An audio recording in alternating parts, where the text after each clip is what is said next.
Okay, my name is Saad. I am a little bit obsessed with coffee. That is kind of what ties in all of the things that I do. And one of them that I'd like to share with you focuses on assistive tech. Um, who here has heard of the BrailleRap as the very first 3D printer? Ausgezeichnet, as the Germans would say. This is Braille. This is the other side of the equation of the name, BrailleRap. Who's seeing Braille for the first time printed on paper? Well done. Who's seeing images first time printed on paper in Braille? Very nice. Excellent. You're going to love this. As much as me, I hope. So BrailleRap is not my project. It is an open source hardware project that has been around for a number of years and has recently seen a resurgence for various reasons. Most recently, I think because they were featured on the Hackaday blog and received a little bit of support on this. So there's now a lot of activity around BrailleRap, but with an opportunity to bring it to the next level.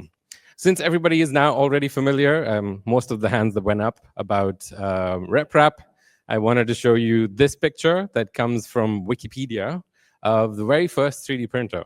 And it looks very different from the 3D printers that we know and love today. But this was the great granddaddy of all 3D printers. And this is very relevant to what I'm about to share. If you take a close look at the structure of this machine, you'll notice that there are a whole bunch of bits and pieces that look more or less the same. It looks like scaffolding. And that's also relevant. The intention behind the RepRap, as I see it, was to build a machine for a lot of money that was designed to build another machine much like it so that it can be replicated. And this is kind of where it started, and where we are now is quite far away from that. And there's now a huge variant of a whole bunch of different designs doing all sorts of cool and wonderful things. In fact, just a couple of days ago, I was talking about this. I think we're at a point where there's a new generation of 3D printers that are twice as fast as they used to be just before the pandemic. So that brings up a whole different world of problems and also a whole different world of opportunities, which is another talk entirely. So moving right along. Has anybody been to Bhutan? Oh, this is such a wonderful room. Okay. Not many people, but I'm very reassured to see a few hands going up. Probably a better question is, who knows somebody who's been to Bhutan? Many more hands. This is very good. And those who haven't, we will probably, hang out with the few hands that went up. And by the end of this session, you probably will know somebody who's been to Bhutan. It is wonderful. It is absolutely like what they describe it. It is the Shangri-La and all of those things. It does come with its own problems and all of that. We're not going to get into it. But this is a photograph that I took. It's not, as most people think, a stock image. It is not a postcard. This is exactly as stunning as it actually looks. It is a country that is isolated. It is at the end of a very long supply chain. And we tend to take that for granted with next day shipping and access to a world of microcontrollers and supply chains that we use and abuse a lot. But with a country like Bhutan, as beautiful and amazing as it is, there are real world challenges when you are so isolated up in the mountains. So the story I want to show you here, and I'll link it back, hopefully within the time that I have, is about a small group of people that replicated the RepRap project to bring people around, to rally around why this machine does what it does. But in the process, we learned quite a lot about ourselves. So we started at the Fab Lab, CST, which is the College of Science and Technology. It's the only one in Bhutan that focuses on science and technology. It is at the border of India. You can't really tell there, but the golden star lower down, the single one, that's at the border to India. And this is important because when you get stuff to Bhutan, it usually walks across the border or drives across the border at that point. So the college, as being situated where it is unique for a number of those reasons. This is a wonderful group of people that I got together with, one of whom is in the room. Enrico's there. He's in here as well. I feel like this is like a decade ago, but this is just a couple of years. But what I love about this image is that a whole different bunch of people came in together with a whole different set of diverse backgrounds and brought to this project something that helps people. And this is kind of how I see open source hardware. It's not the thing that matters. It's the care behind the thing that really matters more. So for me, these objects represent the collective care of a group of people. And if that object is designed to do something that enables other people to recognize that care and maybe express theirs through it in their own way, I think that's a very powerful thing to do. And this summit celebrates that. So I love it. So this is kind of what a BrailleRap printer looks like. Some of these parts you might recognize from a 3D printer. Who's built a 3D printer before? Ooh, nice. Lots of hands. Who would like to build a 3D printer? Lots of hands. Excellent. So what I like about these parts is that they're not specialized. The bits and pieces that go into making this design are commonly found in older models of 3D printers. And I have brought along a device. It is exploded in the corner there. I wasn't planning on being here, but it all came together last minute. So after the talk, at around 6, maybe you can come by and take a look. If there is time and space for it, we'll actually build one, maybe if there's time and space for it. But going back to Bhutan, we were talking about students. We're talking about an international bunch of people that came together to work with these students. And sometimes what happens is when you work together with these people, you realize you don't have access to things that you're familiar with. And when you have diversity in the group, there's this resilience of like, let's see what we can find. Let's see what we can do with what's already there. And by doing that and bringing people along that journey, when we leave from that situation, they know where to go. They know what to find. It's available. Whatever is available locally is now suddenly highly relevant. So this image shows you what WD-40 looks like in Bhutan. And the hardware stores is what we have access to because most of it is building construction. So no real microelectronic stores and things like that. It would be wonderful if we had crowd supply kind of stuff there. That would be amazing. But maybe in due course. One of the things that we discovered while we were there was, all right, we have a limited access of electronics and small things, but we've got lots of big things. So what do we have that we can work with? E-waste. Where does this e-waste come from? Probably from people who've used the stuff and then let go of it. The College of Science and Technology was challenging this group of international people to think of ways to recycle aluminium, amongst other things. But what we discovered was right near the border where you can walk across the border to India, there was a shop with a stack of these things, like how you imagine with auto repair shops, they have a stack of tires. They had a stack of scanners and printers that were just waiting to, I think, go back and get sold for scrap. But this was a golden opportunity. We got the students and staff together, went over, picked up a bunch of these things. The guy was like, yeah, you can have them for free. It's fine. So we took them apart, used this as an exercise to figure out, okay, what is it in these devices?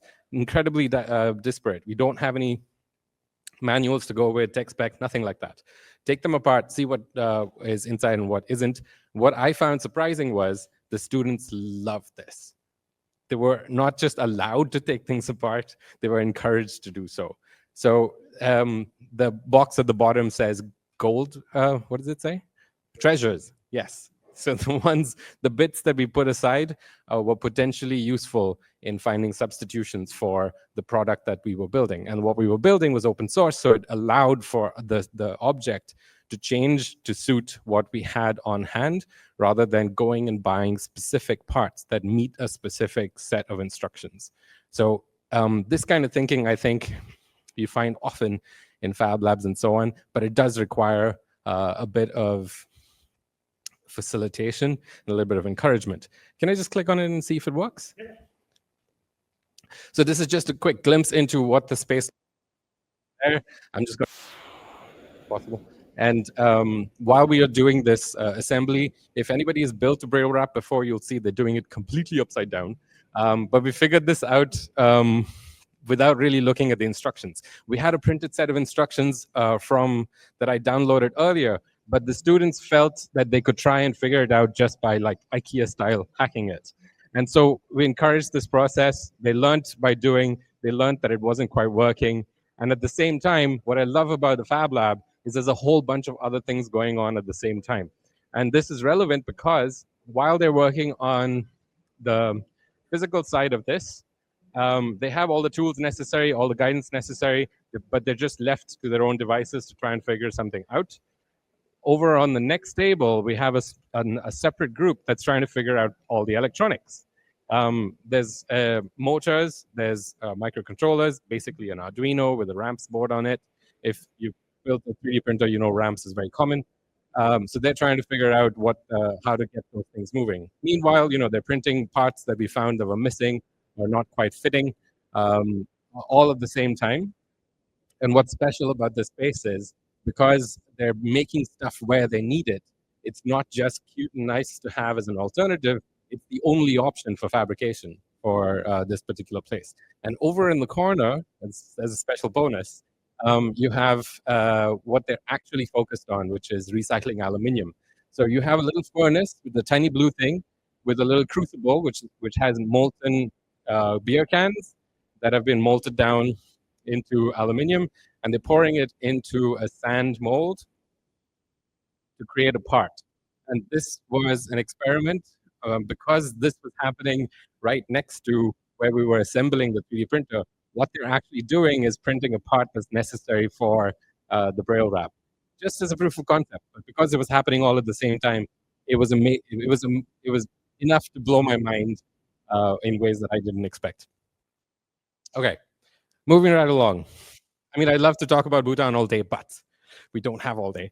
The students discovered things that were way out of the curriculum, playing with e-waste and trying to find treasures out of it, modifying screws and turning them into specific things that are needed for the Braille. They weren't provided with instructions on how to make the stylus that makes the Braille dot. All we had to do was say, look, when the machine does what it does, it makes impressions at the bottom of a page, and this is what it should feel like. And then they went off and figured out what tools they needed, what bits they had on hand, and they were able to come up with a bunch of prototypes, which is amazing. And it turned out it wasn't long enough, and so somebody else who was very good at 3D printing built a little connector so you can rapidly swap them out. It was so much fun. There's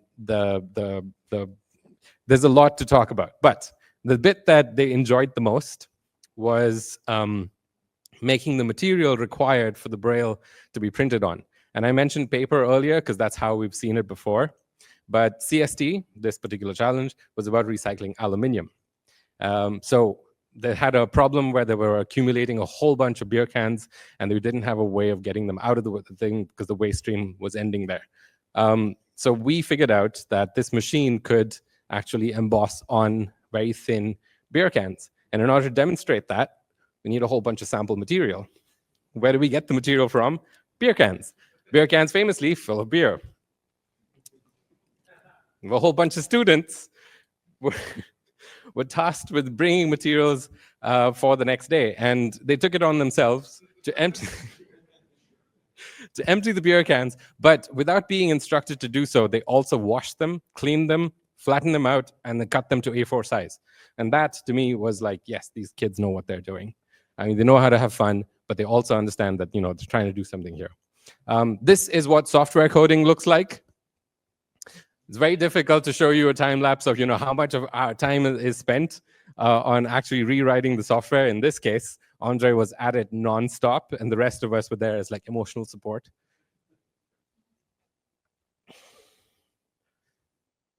All right, this is what the machine winds up looking like. You have the open source software. It spits out G code, and just like any other well-behaved 3D printer, it executes that G code and makes a beautiful sound when it whacks one dot at a time underneath whatever it is that you put in there. And what you're seeing here is us showcasing this at a Make a Fair style event where the students were engaging with the public and getting feedback on not only what they've learned, but also the fact that this device existed.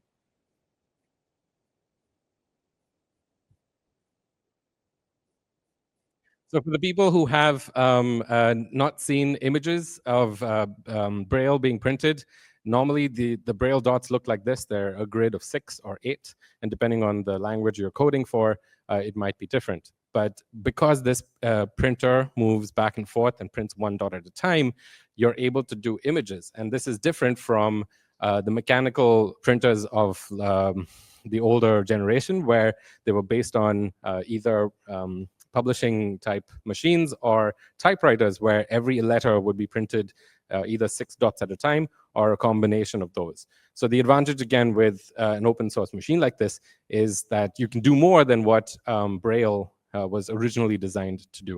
All right, I'm running out low on time, so I'm going to very rapidly take you from Bhutan to Singapore and back maybe to where we are. But to close this one loop, the image that you're seeing here from Wikipedia that I started off with was from 2005. And we did this in, when was Fab? I think to 2023, thank you.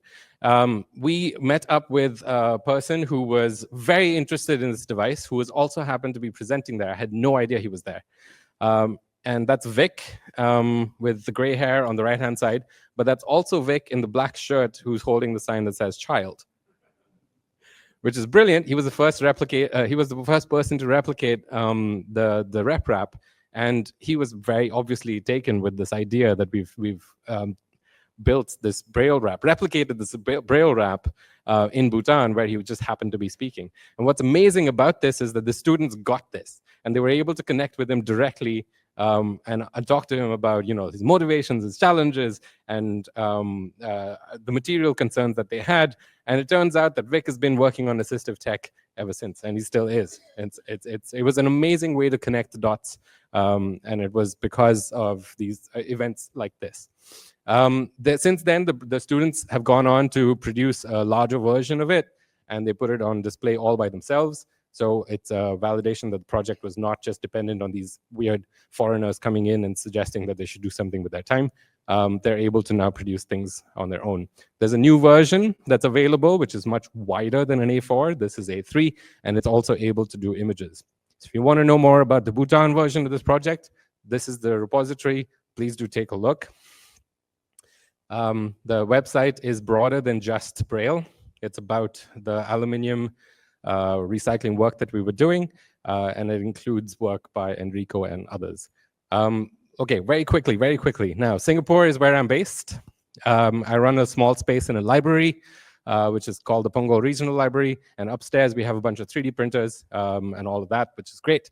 But we use this space every Sunday to try and engage with people with disabilities and their caregivers. Critically, the caregivers, they tend to leave themselves out of the equation. We try and change that as much as possible using digital fabrication, 3D printing, or even just, duct tape and cable ties, which often solves a lot of the problems. The BrailleRap is something that opens up a lot of questions and curiosities, like what is the Chinese version of Braille? What is the difference between Tamil Braille and English Braille? Is there a code for it? Where does it come from? Who decides what is the code?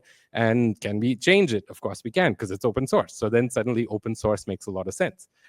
So with a meaningful context such as this, you're able to speak with people who otherwise would be unreachable or maybe too far to reach.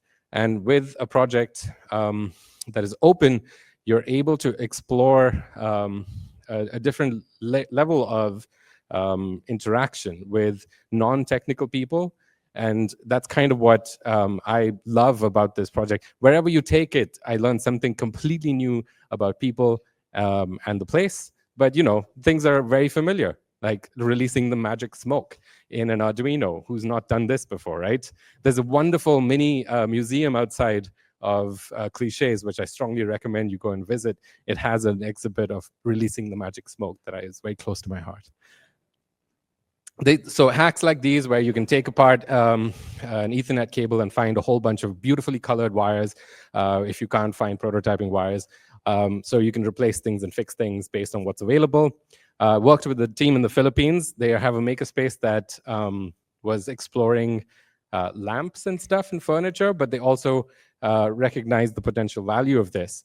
But the people there were passionate about 3D printing. So instead of laser cutting and not having access to a laser cutter, they were able to redesign the open source thing so that it's easy to 3D print. And now there's a 3D printable version of the BrailleRap machine, which looks pretty funky, but that's entirely because of the team in the Philippines. All right, moving right along, I'm going to skip this segue, talk about the user interface. There is now a web-based interface, which was built specifically for the BrailleRap project in Bhutan, but is also now being repurposed for the Philippines and maybe even Cambodia. All right, so about inclusion, and I will wrap up as shortly. We struggle with this because we're trying to find a way to use the tech to bring people together. And I don't have a full answer for this, but putting up a sign saying no assholes allowed is not being inclusive.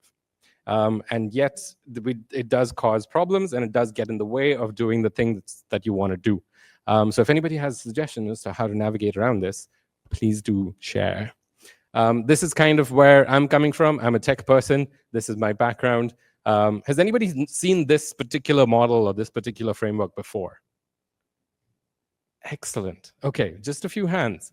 All right, I think it's time we rediscovered this a little bit, because it's not just about the tech people. It's not just about the users who are able to come in and do something practical. It's about people who are watching. It's about people who are listening. It's about people who are telling you that it's not enough time, I should stop. They all have a role to play, and I think being as open as we are, we should recognize that and find ways to include them in doing meaningful work and building things that make sense. This is the map for the BrailleRap in the world. Notably, there are no pins and where we are standing right now. So if anybody's interested in replicating the project here, please do reach out. I'm more than happy to work with you. Thank you. Thanks, Andy.